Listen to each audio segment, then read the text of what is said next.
very quick presentation of our panelists. We have Gabriella Costa with CBP. We also have Diana Podaca with DEA El Paso. And we have Marisa Garcia Mancha with FBI EPIC today. And I am going to pretty much let them introduce themselves so that we know from, in their own words, what they do at their respective agencies and occupations.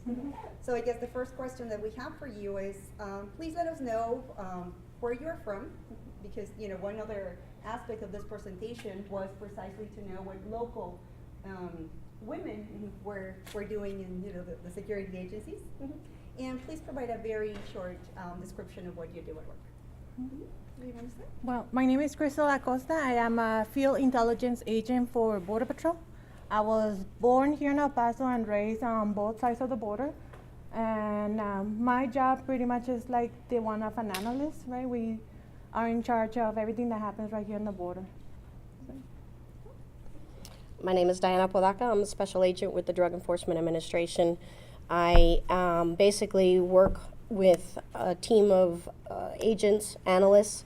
We gather intelligence on drug trafficking organizations that import drugs into the United States through our southwest border area and further distribute it throughout the United States. Here at DEA El Paso, I've held the position of narcotics agent investigator, the public information officer, as well as a 2-year assignment in prescription diversion.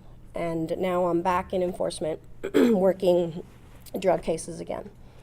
And I was raised here in El Paso. I was a police officer for Dallas for 10 years, and then I came home to work with DEA. My name is Marisa Garcia. I work for the FBI, and I'm assigned to the El Paso Intelligence Center, which is a multi-agency center. That means that there's representatives there from the FBI, DEA, CBP, and other entities. And I'm currently part of the Gang Intelligence Unit. And what we're trying to do is we're trying to figure out what are the relationships, working relationships, that our American gangs have with transnational criminal organizations like DTOs and human trafficking and things like that. And we're trying to determine not only what those working relationships are here within the border, but also how they're going forward to the Midwest, East Coast, further up in the West Coast. Okay, so our second question is, again, where did you grow up? What do you remember about growing up in this community? Since the emphasis, again, of our presentation is the local experiences of all of you as professionals in intelligence and national security. What do you remember about growing up in this community?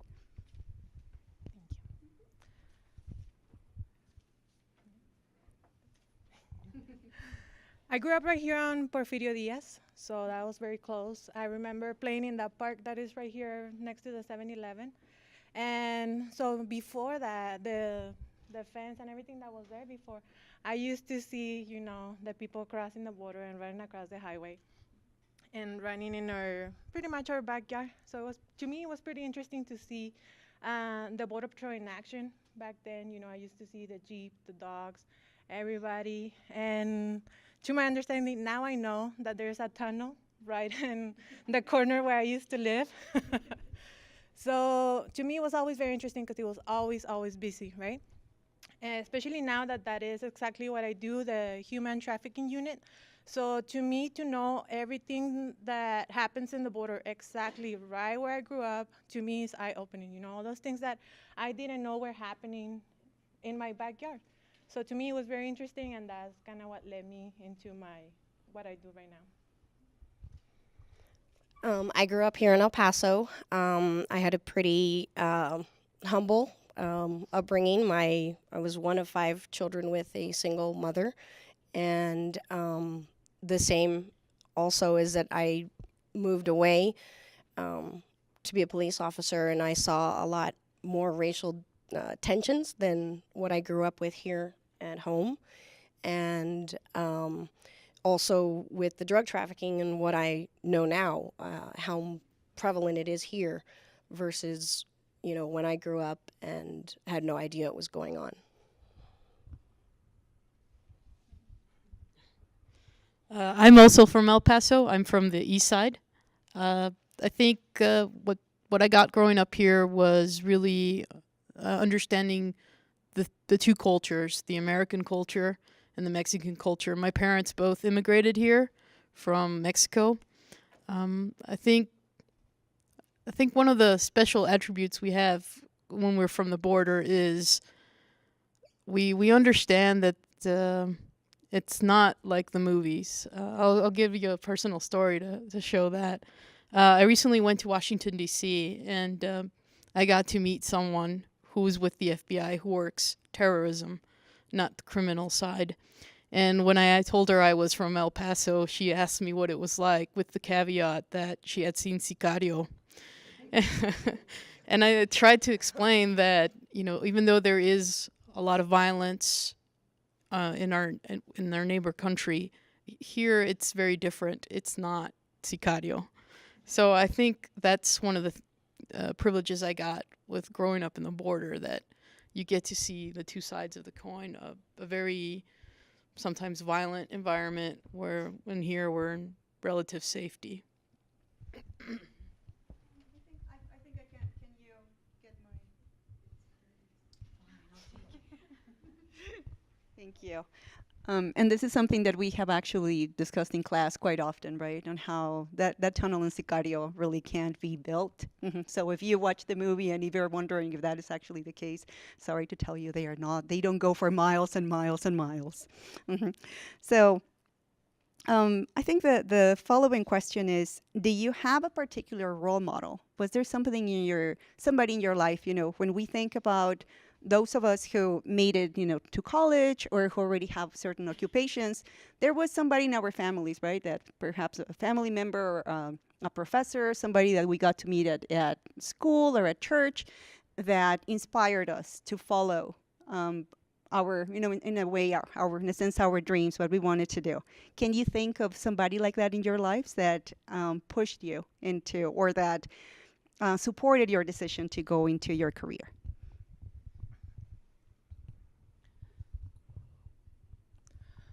Unfortunately, no. I didn't have anybody that was in this career. Pretty much anybody that was college educated. My family was also very poor. My dad was a construction worker. My mom was a stay-home mom. And so, to me, going to college, my brother and I were the first ones to go to college. So for us, my whole family was kind of like, my father was always, don't stay here. If you want to go to school, I'll figure out how to pay for it. But you have to make sure that, you improve yourself, you better yourself. And so that's what I did. I always tried to find somebody that could be my role model. Unfortunately, in my family, there was nobody that had even gone to school. So I just tried to be that person that, I figure in my mind I could be. And hopefully I can reach out to all of you guys. So if you feel like there's nobody in your family that can answer your questions, well, we're here today. We're just like you, so hopefully our experience can help you. Mine has always been my mother. She, raised 5 kids. All 5 of us went to college. Since the time I was in grade school, there was no question.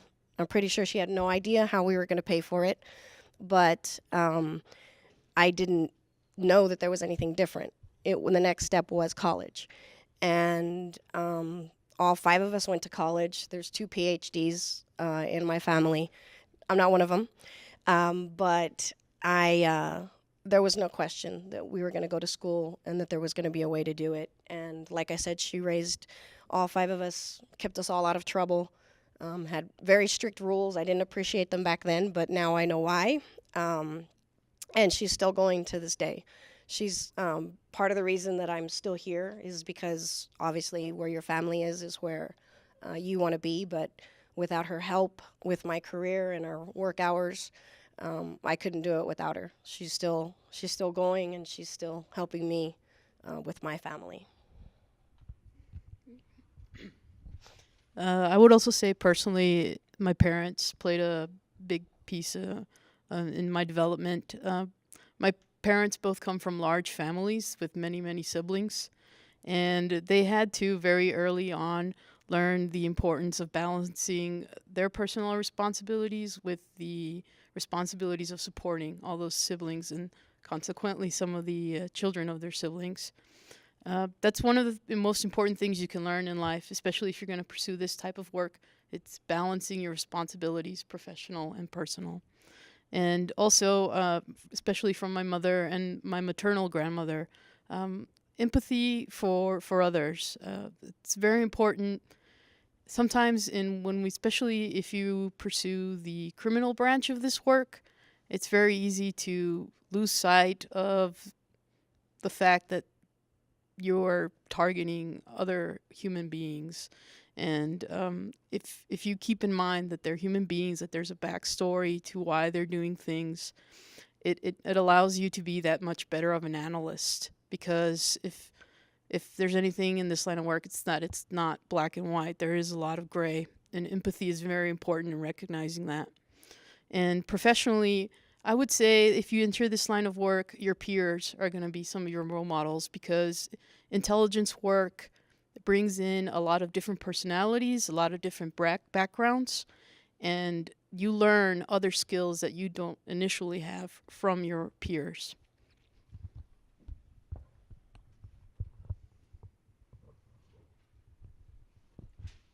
Thank you so much. The following question is connected to perhaps the moment or the experience, the very, if you can trace it back, the moment where you decided that this was going to be your career, that this was the direction that you wanted to take. What do you remember about that moment?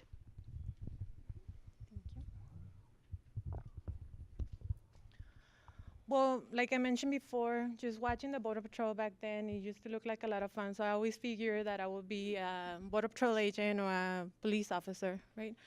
And then when I joined the Border Patrol, I did 6 years as a canine handler. And so everything I did was just drugs and, helping DEA and all other stuff that just eventually got to like what happens after, what happens after the arrest, what happens after. So that kind of led me into what I do now, the intelligence field, because it's very important to know, like she said, the story, the background story of what just happened. That person that you just arrested, who is he or she? Why are they doing this? How did they get involved in this? And then what happens after? So that was the reason I ended up in intelligence.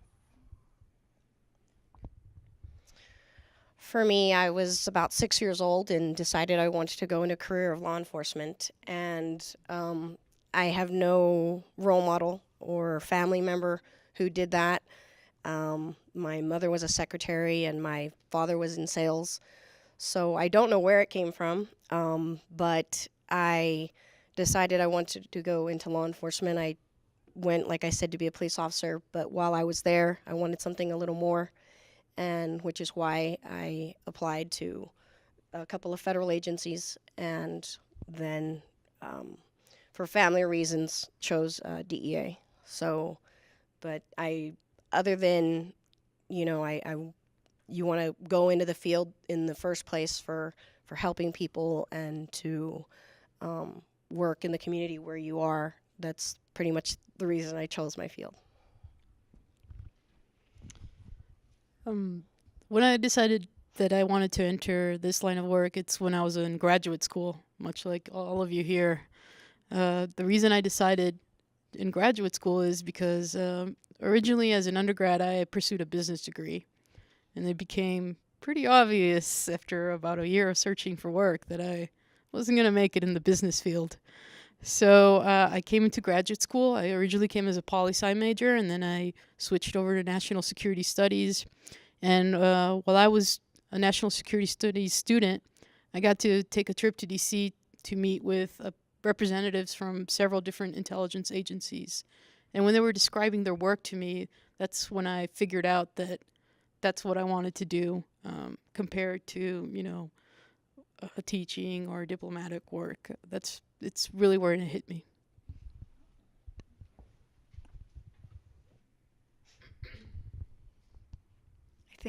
think here I need to make it some sort of advertisement, right, for NSSI, because this is the work that we do here. This is the work that actually the National Security Studies Institute does. We want to prepare students that can join national security and the federal agencies that take care of our national issues related to national security.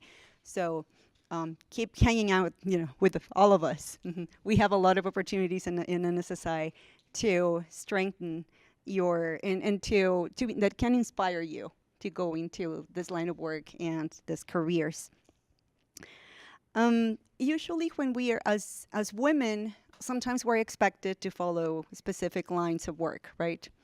We are told like, oh, you can be a very good teacher, or you can have a career in business and be become a businesswoman. Did you have to face any of those challenges, from somebody telling you, or having somebody in your family, or maybe your circle of friends saying like, why would you want to go into that line of work? Like, what are you like? You see, look at their expressions. So, what was that like, and how did you handle it? What did you think when they told you that, or what did they think actually when you told them, I want to go into this line of work? Well, my father was always very supportive of everything, all the decisions that I ever made, especially becoming a Border Patrol agent. But yeah, like all of my family is always saying, you're not afraid, like especially working midnights by yourself. When I was a handler, that was all I had to do, right? Highway interdiction on midnight shift, and the only one there was me and my dog, So if anything happened, it was just the two of us. Everybody was always like, aren't you nervous? Aren't you afraid? Yes, I am, but I really, really enjoy everything that I do.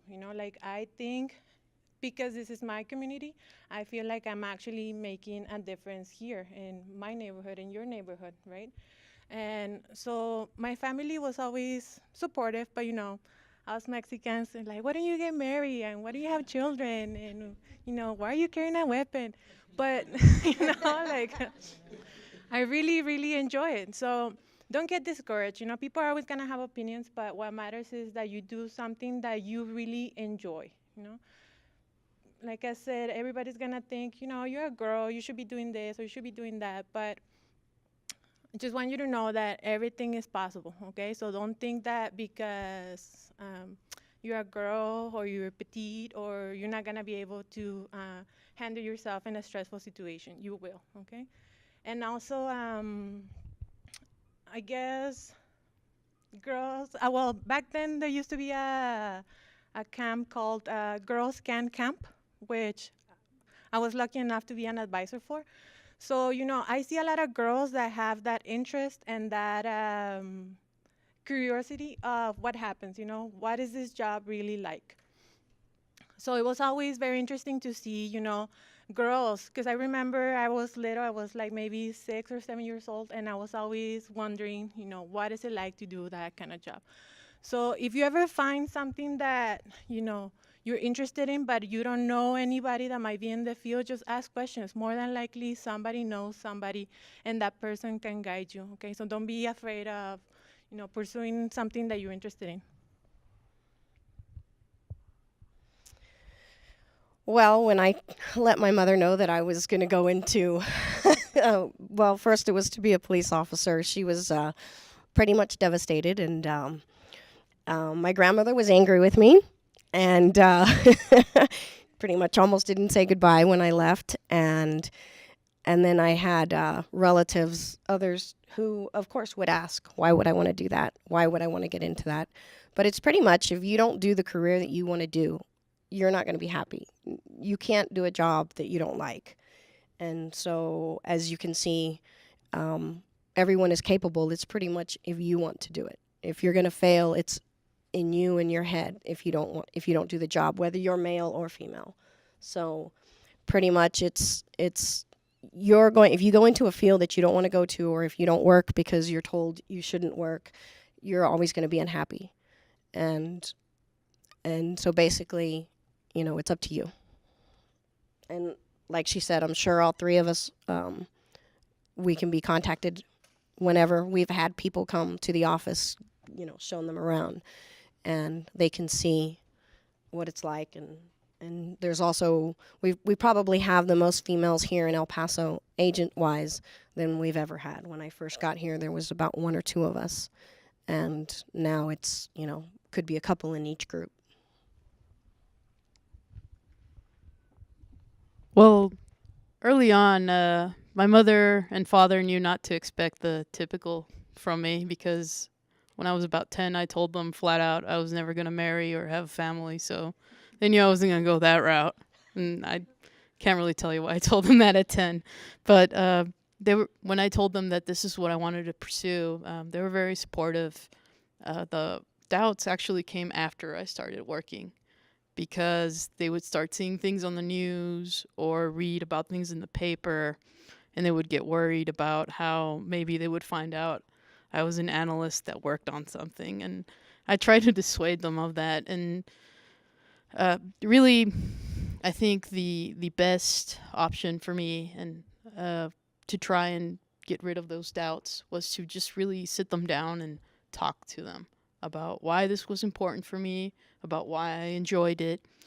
So that's what I would recommend for anyone who might come up with a parent or a family member that doubts why they're doing that. Just sit down and talk to them about why you really enjoy this line of work, and it'll help.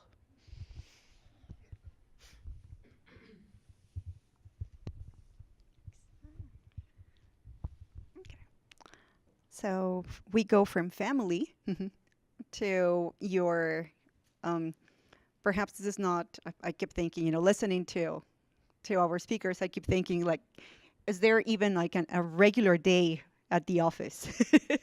Can we think about that? Or how would you describe your activities? What do you usually do? Which I know I'm sure there's not like a regular day for any of you. Yeah, in my office, we're very short-handed, so you pretty much have to learn how to do a little bit of everything, right? So that's how I ended up doing becoming an analyst, but I'm also anything from surveillance to going to court to assisting the material witness coordinator. Everything that we handle in my station, then pretty much everybody needs to learn how to do it in case, somebody's on leave or somebody's sick. So there's really no... we don't have a schedule. We don't have a normal day. Like, we don't have something said that, at 10 a.m. we do this and we do that. Is different. And I think that, to me, that's actually what I enjoy the most about my job. That is not a routine, You show up at 6 in the morning and then you don't know what's going to happen, right? So you got to come in prepared, because you don't know if you're going to be doing surveillance. You don't know if you're going to be chasing somebody. You don't know if you're just going to be in court all day, or if you're just going to be sitting behind a computer all day long looking for somebody. Pretty much the same here. We plan our days, but nothing is set.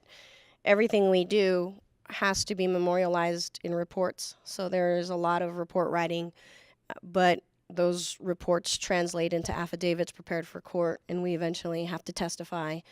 But we could also plan on executing search warrants, and so it just kind of varies. I have to carry a change of clothes in my car in case, we get called out and I'm not wearing the right kind of clothes to go to execute a search warrant, so that I can be prepared. There are times where we go to work, but then we have to, because of our surveillance activities, we're going to leave town. So we may have to go pack a bag and make a few phone calls, and then we're gone. So, and it can be, surveillance, not even going into the office for 2 or 3 days. Unfortunately, eating bad probably for those few days and just wanting a home-cooked meal because you're tired of eating out and getting food on the fly. But pretty much there's no set routine or schedule for us. My day consists mostly of reading through all the reports that the collectors have done to try and identify trends and patterns that then we can turn into investigative leads for the different field offices. It also involves a lot of calls, which was difficult for me at first because I'm very, very introverted. So it was somewhat intimidating to go out and just cold call an agent and be like, listen, I read your report. Do you mind if I ask you a few questions? So that's mostly what my day involves. I get the freedom to basically design the products that I want to work with because I'm at a center. If I was an embedded analyst at a field office, it'd be more geared towards what the agent needs. But that's kind of what my day is like.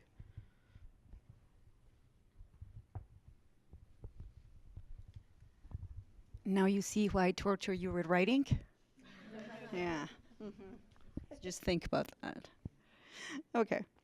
This is somewhat connected, not somewhat, very much connected to the question that I just asked you. What are some of the challenges that you face as part of just being not only because of your perhaps family obligations, but also as professionals? What are some of the difficulties or some of the challenges that you face, in your line of work?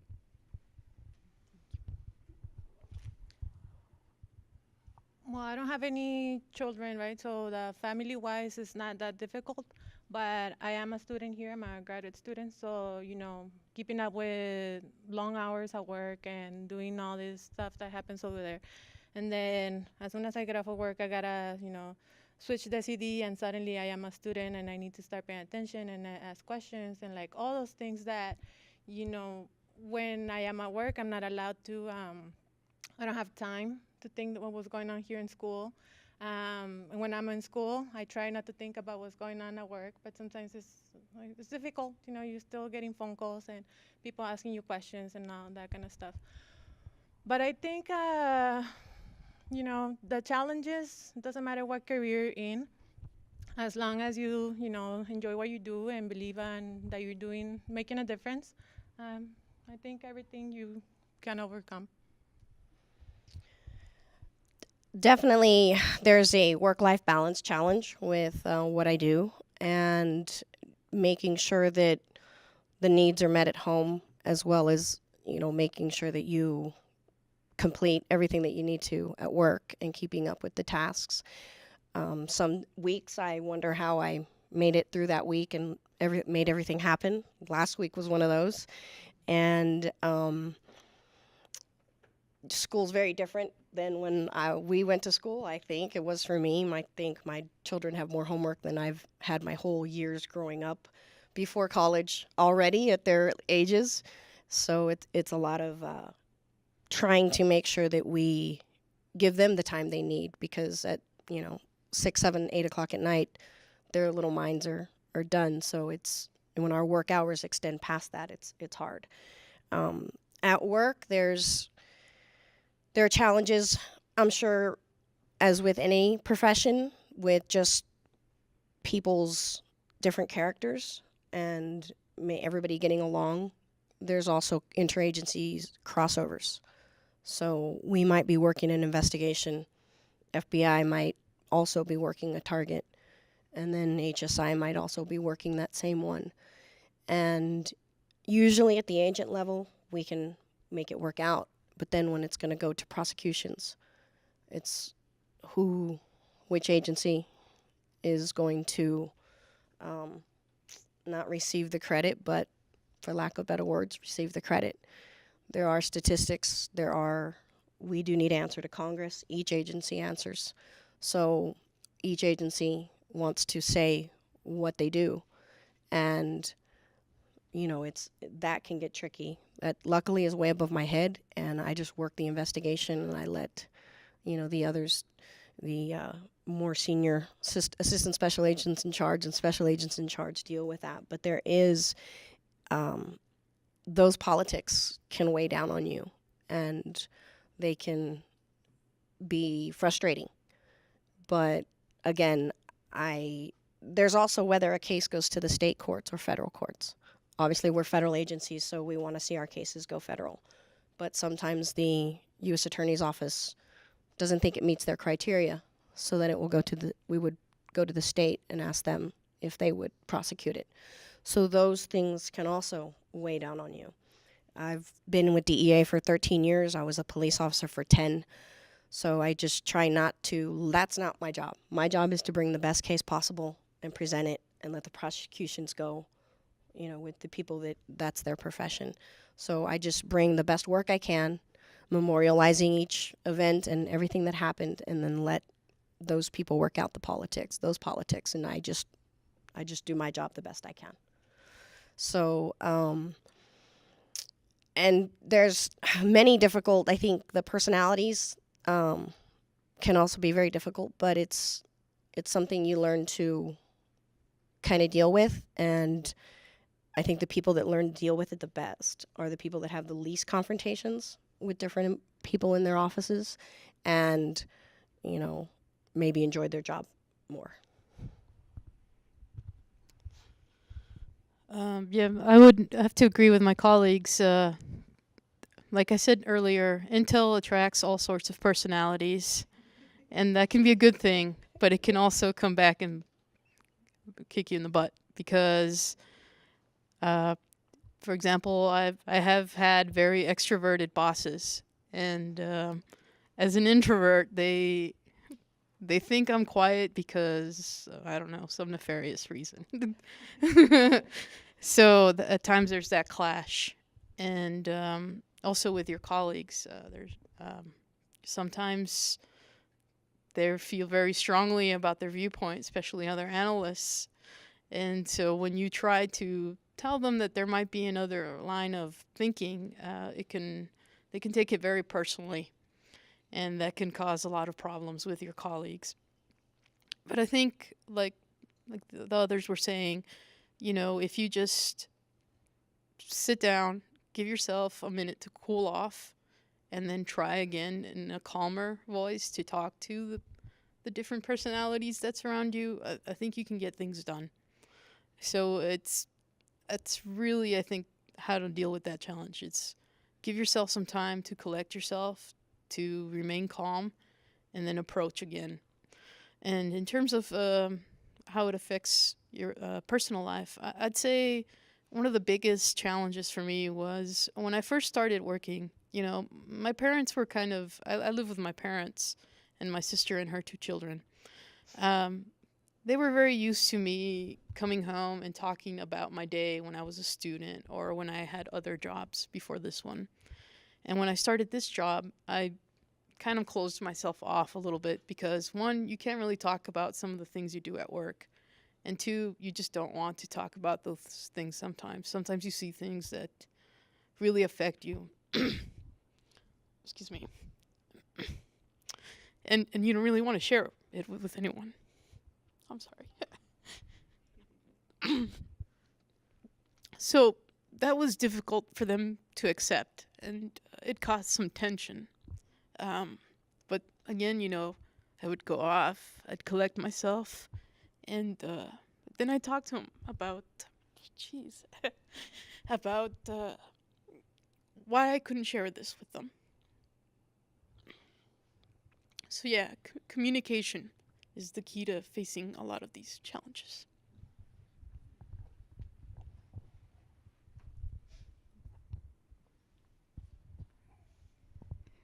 Many times, and this is a conversation that we usually have in class as well. We watch. I was in fact watching. What was it? Blue Bloods, like that series, or Law and Order.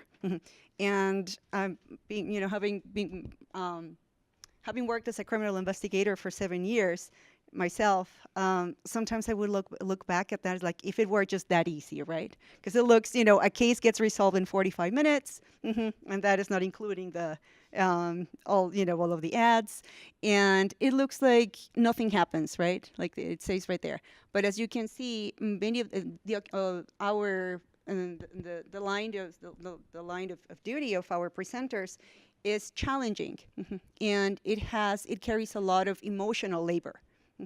And it also demands being, away from home, just very long hours. Many times not being able to be with friends, with family, with our same thing. I don't have any kids, but you know, with grandparents, with family who wants to know, right? Who wants to know what is going with in our lives, and knowing that we cannot share a lot of this information.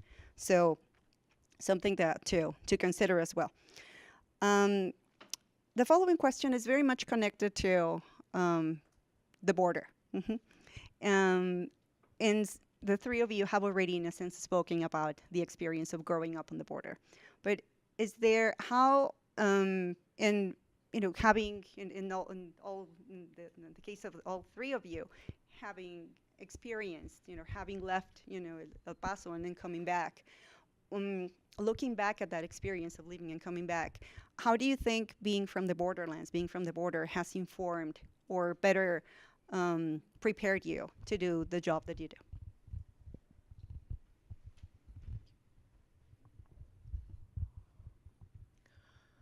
Well, I think it's very important, especially in intelligence, to be aware of the culture, right? That has a lot to do in the area. And so to me, obviously, you know, we know the culture, and so it makes it a lot easier to understand, like what she was saying about understanding the reasons people do what they do. So I guess that has helped me a lot in my career, you know, that I was born and raised here. I know the culture, I know the area, I know, you know, what people are like here in El Paso. So that helped a lot. And also Spanish, like Spanish was my first language.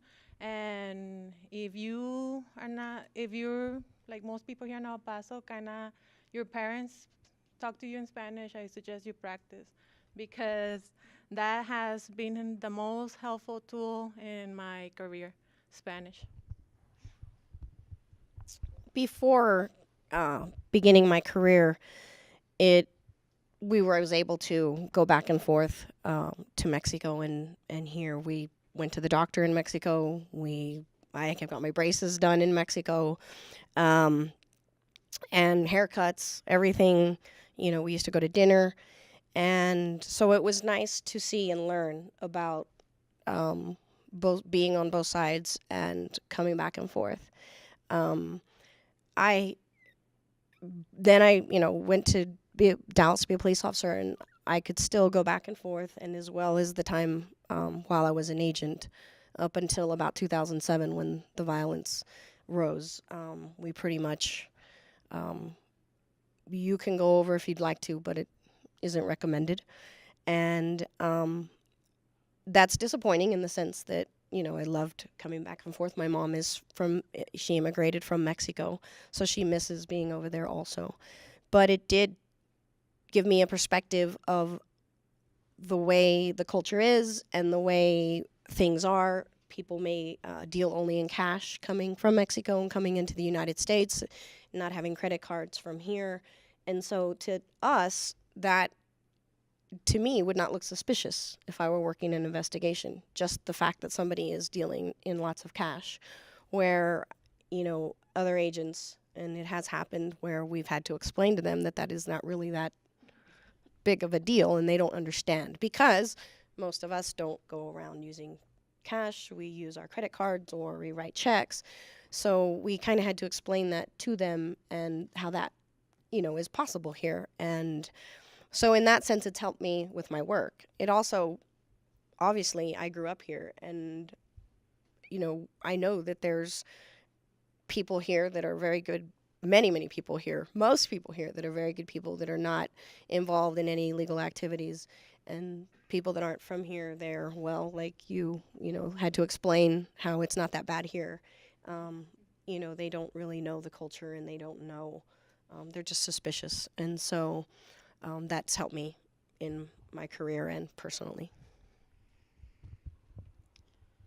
I think one of the advantages that you have when you're from the border is that you understand the importance of the extended familial ties. I think when it's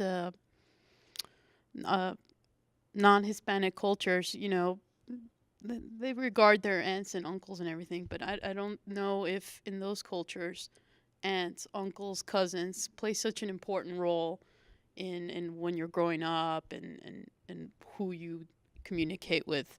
So I think that's one of the unique viewpoints I can bring as an analyst. I can understand why these familial ties exist because I myself have them.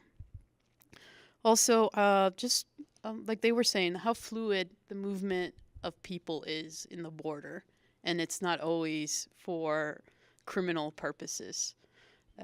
Because the reason that's important to understand is because it can prevent you from following what are ultimately false leads. And, we have limited resources. So it's very important that we don't go chasing any paranoid suspicions, I guess, is a way to put it. So I think when you have an analyst who understands this region, that's one of the best assets that they bring. They can help you understand what are good leads and what are false leads.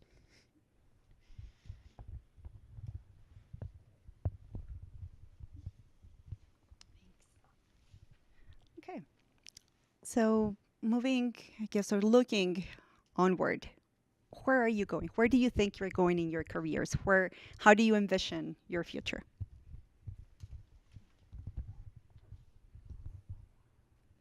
Well, like I said, I'm a graduate student here for the INS program, and I would like to continue in the intelligence field.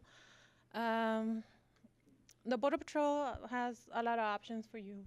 So right now I work in my station level, intelligence at my station level, but it's also here in all of El Paso and all over the sector. If you'd like to go to Washington, then you can.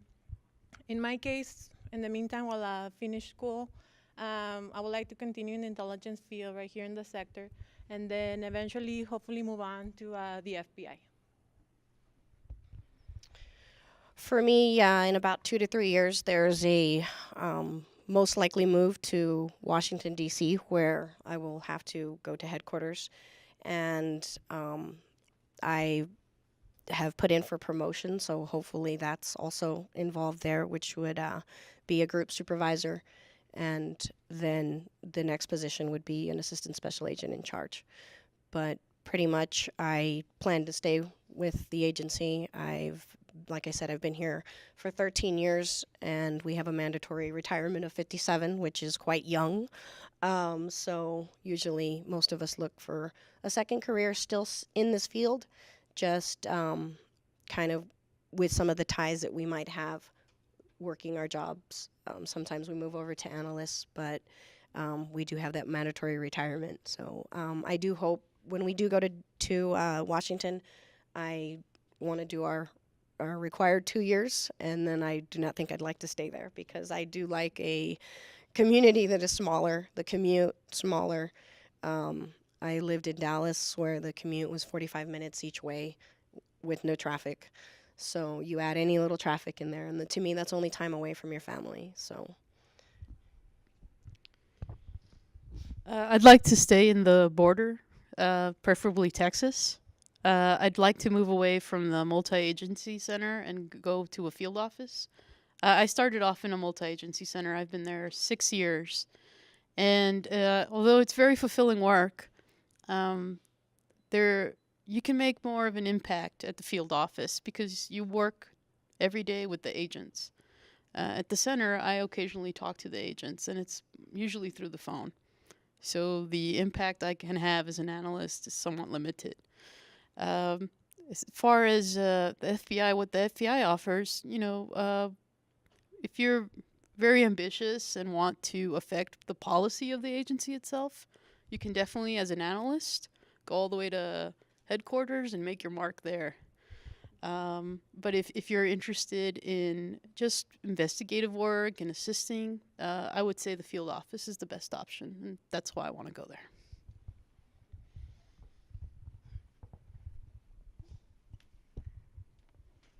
And what is going to be the last question, on my part, so start preparing, where are the cards? Start preparing your questions, or you probably have written some of them already. But the last question for the panel on my part is, what kind of advice would you give to our young and younger students here who are considering a career in law enforcement or just in intelligence analysis? What is your what would you say to them?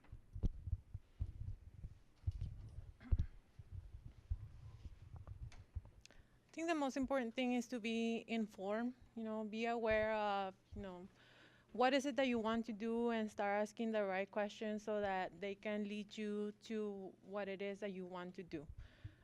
There's a lot of information out there, so make sure that, you kind of have like a narrow idea what is it that you want to do and by when, so that you can start informing yourself. Definitely, it's be informed on the career path that you want. If you are looking at a particular agency, I would inform myself about that agency. They might have internships. We have several agents who started off as interns while they were still here at UTEP, and then they were put into a position so that they would have work as soon as they graduated, and then as soon as an academy spot opened up, they were then filtered into the special agent position. However, you don't have to go into the special agent position. There are other positions like the intel analyst and the diversion investigators, which investigate the pharmaceutical side. But definitely, it's inform yourself about the agency that you want to work for and to apply as soon as you're eligible, because it can take up to 2 years to be hired for any of these particular agencies. So whether you think, oh, I can do that later, it's when you're ready, it's not going to come that quickly. So keep your options open. Also, even though I'm obviously particular to DEA, I would put in for several agencies with FBI, HSI, CIA, because you never know which one of them is going to have a hiring freeze and which one of them is going to be getting through their background checks faster. So that would just be my advice to anybody. Yeah, I would definitely advise that the students here take advantage of the resources they have here at UTEP. Your professors probably know someone from all the agencies that they might be able to put you in touch with, that you can talk with, and answer any questions you might have, if you don't want to do it in a public forum. The other thing I would really, really stress, if you do get a job in intelligence, and as a proof of today, take care of your emotional well-being.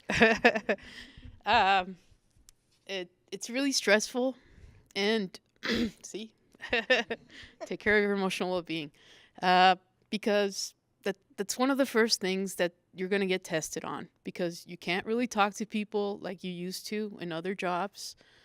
You see things that you're like, oh my God, how is this even happening? And you deal with people who are sometimes extremely difficult. So at the first sign of distress that you might feel, every agency has resources that help you deal with that. So please take advantage of those as well.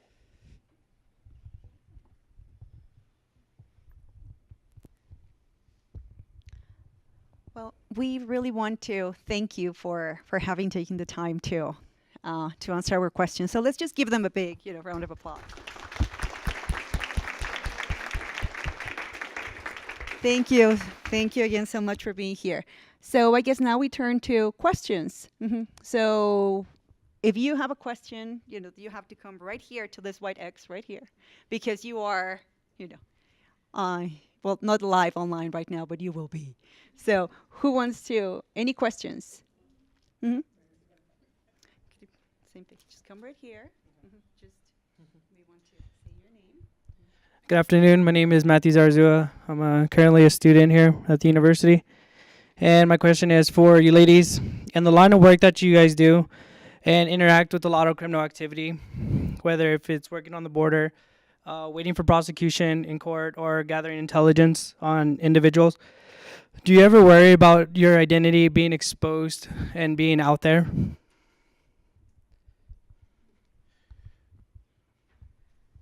Yes, that's also one of the things that you might want to start thinking about right now.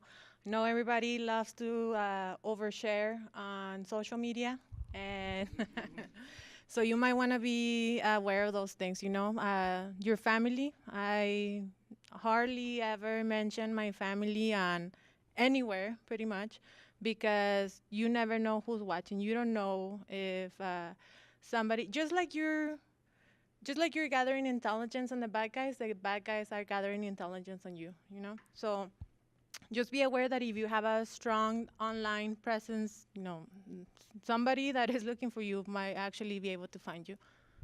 So just that, be aware of your surroundings, be aware of what is it that you post online. But, that's pretty much it.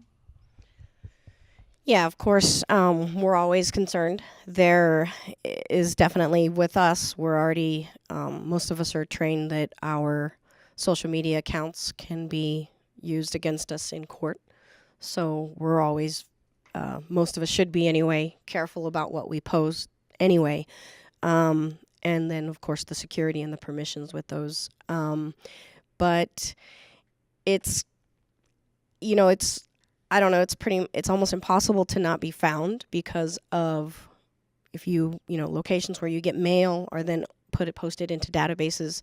You can contact each one of those companies and ask them to remove your information, but it's almost it's difficult to keep up with.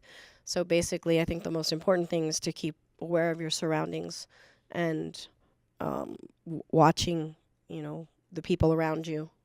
But that people should anyway. When you arrive home, when you're at the gas station, do you put your purse, on the side with an unlocked door and you're on the other side where someone can come take it? Do you, before you get out of a car, do you look around you? Just things that should be done anyway. But yes, it's worrisome. And then, with all the online hacks that we see all the time, I'm not really sure how you can keep yourself completely not visible. That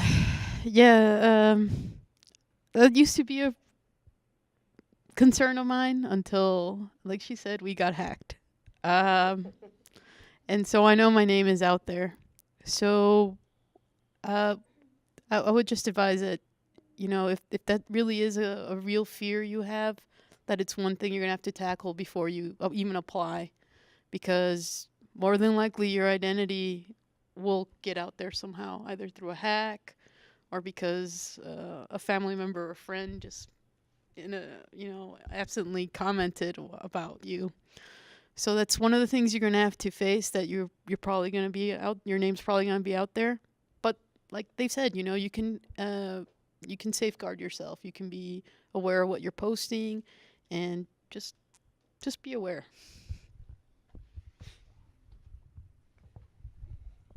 Thank you.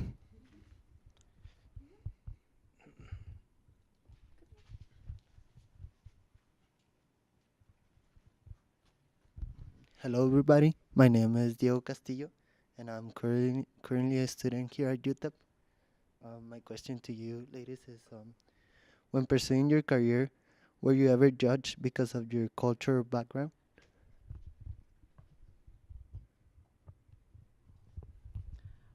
Yes, the Border Patrol hires people from all over the United States, right? So it's not just here. So you have people that come from up north that never seen the culture so strong in one place. So you do get judged. Like in my case about my accent, like ever since I joined the Border Patrol, everybody makes fun of my accent. I used to be very self-conscious about it, but not anymore. I went to work in Dallas, but it wasn't still so far from here that it was difficult. There were, I guess, some people that would ask if I was Italian or if I was something different because they weren't sure, they weren't going to label me as Mexican. But as far as being judged negatively, I think has not been my race, but more of being a female in this field that is more difficult to overcome. But I have not had a negative experience. I'm sure it's out there, probably not done in front of my face, but that's fine with me. I think one of the weirdest part of it when you're Hispanic is that sometimes people say offensive things, but they think they're complimenting you. And I'll give you an example. The first time I ever went to headquarters for a TDY, there was a supervisor there who asked me if I was from El Paso, and I said yes. And he said, "Oh, English is your first language." And I said, no, Spanish is my first language. And he said, but you speak English so well. So in his mind, he was complimenting me that I spoke English so well. But in my mind, I was like, well, what are you talking about? So I think that's more of what I've confronted, where it's people think they're being complimentary when they're really just being offensive. But I think you have to really just turn the other cheek and just keep doing your work, because in the end, that's really you're going to be judged on your work. And if you can show that you do good work, it doesn't matter if you speak English well or not. Thank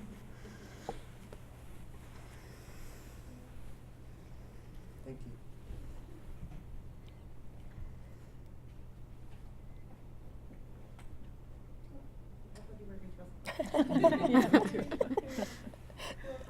Anyone else would like to ask a question?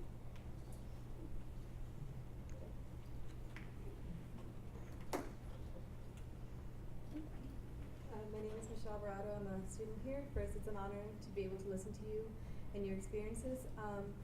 In your perspectives, what would you say is the most important attribute or trait that an agent can have in any of your respective fields?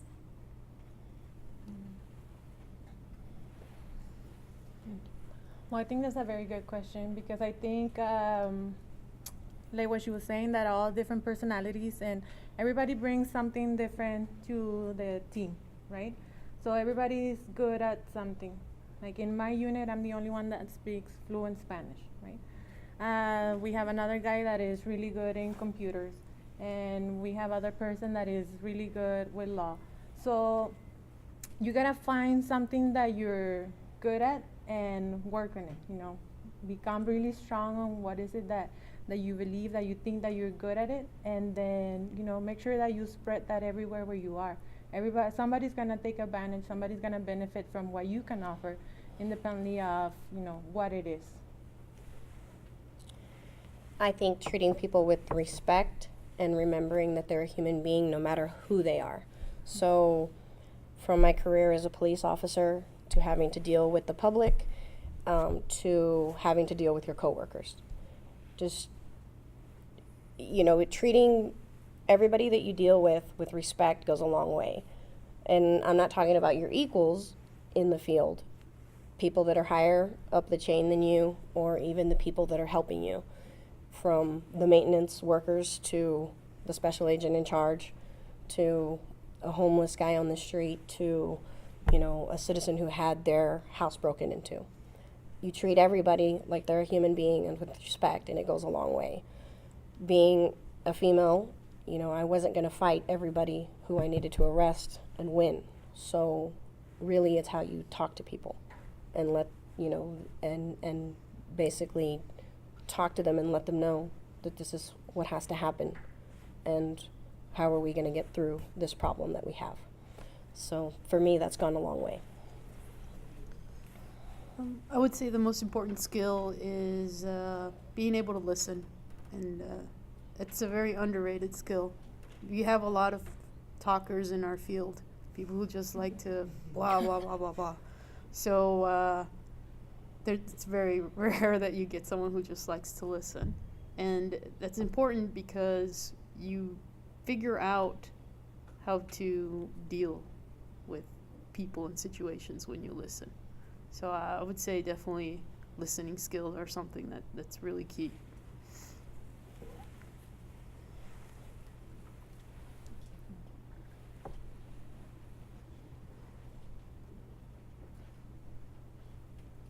Hello, I'm Christopher Rosas, and my question is, from the experience of working in these agencies, have you noticed a decrease or an increase in DTOs along the board?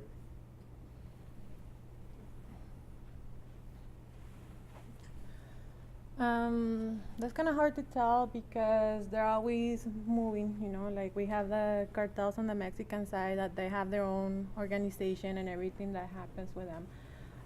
We have a time in which you see them slow down, the time you don't hear from them, but you know, they're always probably moving, we just don't know exactly where they are or what is going on.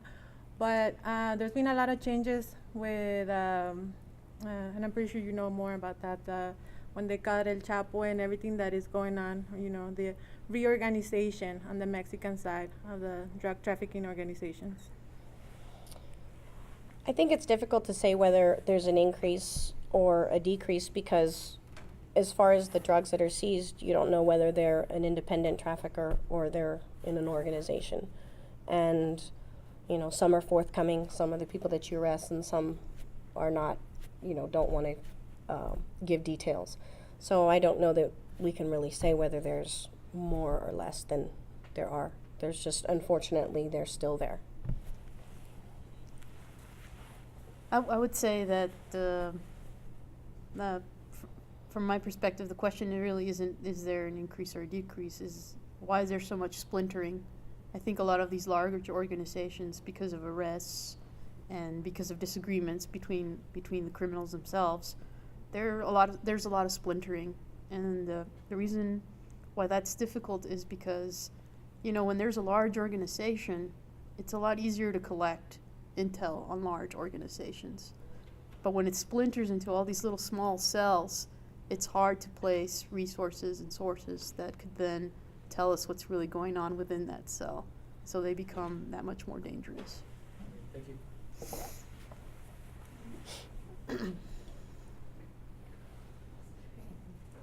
Anyone else on the other side? Any questions?